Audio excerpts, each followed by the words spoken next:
तर 5 जुलैला विजयाचा जल्लोष साजरा करणार असल्याचं उद्धव ठाकरेंनी म्हटलेलं आहे। सभा घ्यायची की मोर्चा काढायचा हे ठरवणार असल्याचंही ठाकरेंनी म्हटलेलं आहे। सर्वांशी बोलून निर्णय घेऊ, ठाकरेंनी या संदर्भात स्पष्टीकरण दिलंय। 5 जुलैला उद्धव ठाकरे, राज ठाकरे एकत्र येण्याची शक्यता आहे, कारण पुन्हा एकदा सभा घ्यायची की रॅली काढणार हे आम्ही 2 दिवसात ठरवून सांगू, असं उद्धव ठाकरेंनी म्हटलेलं आहे।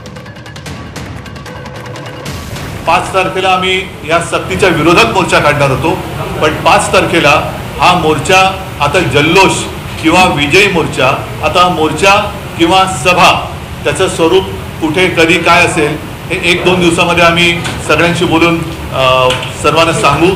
परंतु मी परत एकदा सर्व मराठी माणसांना आणि या आंदोलनाच्या निमित्ताने एकवटलेल्या सर्व पक्षांना हात जोडून विनंती करतोय की आपण ह्या सक्तीच्या विरोधात एकवटलो होतो।